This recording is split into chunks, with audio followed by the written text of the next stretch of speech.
श्री परमात्मने नमः। मंगलं भगवान विष्णु मंगलं गरुड़ध्वजं मंगलं पुंडरीकाक्ष मंगलायतन हरिः। ओम श्री परमात्मने नमः। माँ नर्मदा जी के पावन दक्षिण तट सहस्रधारा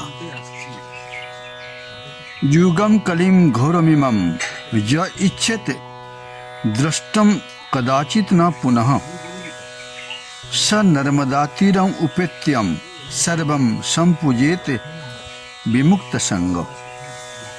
जो व्यक्ति इस घोर कलियुग में पुनराय जन्म ग्रहण नहीं करना चाहते हैं, वे लोग संपूर्ण निस्संग होकर भगवती मां नर्मदा जी के किनारे देवादिदेव महादेव शिव जी का पूजा अर्चना करें अथवा अपना इष्ट देव का पूजा करें, ध्यान करें।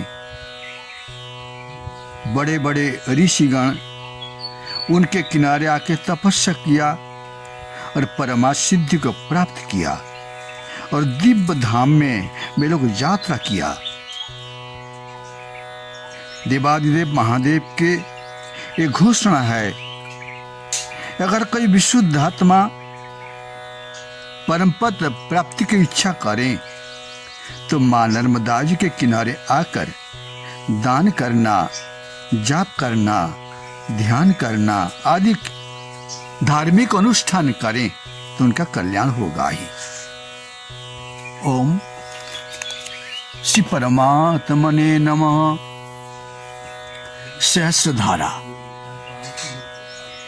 सहस्रधारा पहले जैसे आज नहीं है।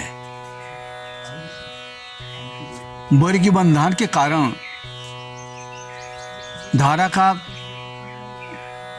ज्यादा हिस्सा जल डुब्बी में है। प्राचीन काल उसी समय यहां पर आ गए थे। रावण ने लंका से आके तपस्या करने के लिए उनने अपनी शिविर बनाया। प्रतिदिन मां नर्मदा जी के किनारे अपने नित्य कर्म करना, तपस्या करना, उसमें संलग्न रहते थे। शिव जी का प्रसन्नता प्राप्त करना उनकी तीव्र इच्छा। देवयुग से मां नर्मदा जी के उत्तर तट पर माहिष्मती नगरी के जो राजा थे, हुई है वंश का क्षत्रिय राजा जिनके नाम सहस्रार्जुन, उन्होंने अत्रि अनसुईया जो प्राचीन काल के ऋषि थे, उनके तपस्या के प्रभाव से जन्म लिया था भगवान जी विष्णु, जिनके नाम पड़ा दत्तात्रेय भगवान। अवधूत भी उनकी नाम। तो उनका प्रसन्नता प्राप्त कर लिया था सहस्रार्जुन। हजारों हाथ योग अनुष्ठान का सिद्धि तरह तरह के उनने उनके प्रसन्नता से प्राप्त करके जगत में बड़ी विख्यात हो गए थे। उनकी नगरी है माहिष्मती, जो मां नर्मदा जी के उत्तर तट पर अवस्थित है। एक दिन सहस्रार्जुन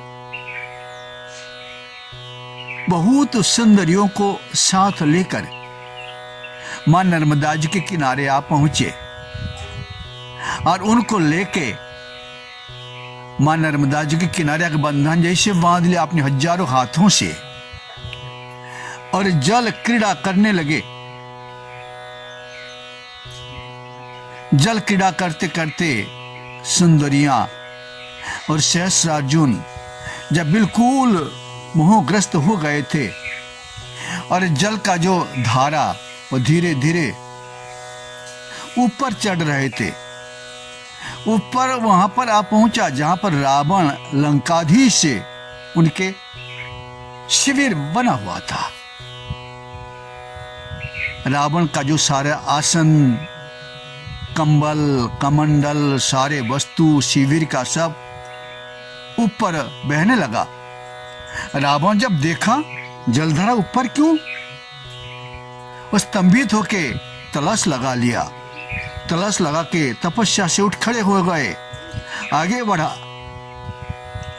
आगे बढ़ के उनको तो पता ही नहीं है यहाँ पर सहस्त्रार्जुन जो क्षत्रियों का एक बड़े भारी वीर यहाँ पर जल क्रीड़ा कर रहे हैं। सुंदर स्त्रियों के साथ वहां पर आ पहुंचे और उनको ऊंचे नीचे शब्द में कुछ कहने लगे।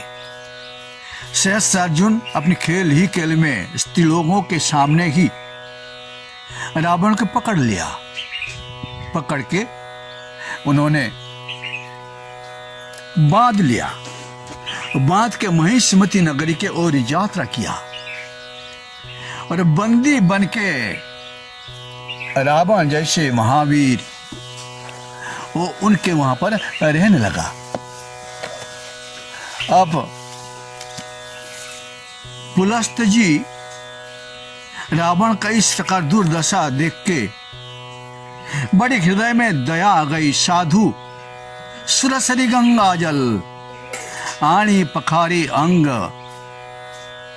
मैले को निर्मल भये साधु जन के संग। जिनके हृदय द्रवित हो उठा रावण को देख के उनने कहा, सहस्त्रार्जुन तुम रावण को छोड़ दो, ऐसी बंधन में मत रखो। रावण अपने जीवन में काम का ही प्रतीक है रावण। तो उनके कहने से सहस्त्रार्जुन रावण को छोड़ दिया।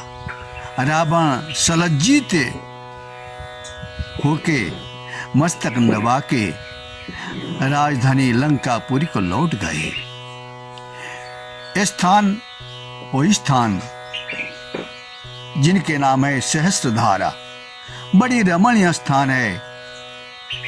जो देखा उसको ही पता, नहीं तो अनुभव किया जा सकता है। ओम श्री परमात्मने नमः।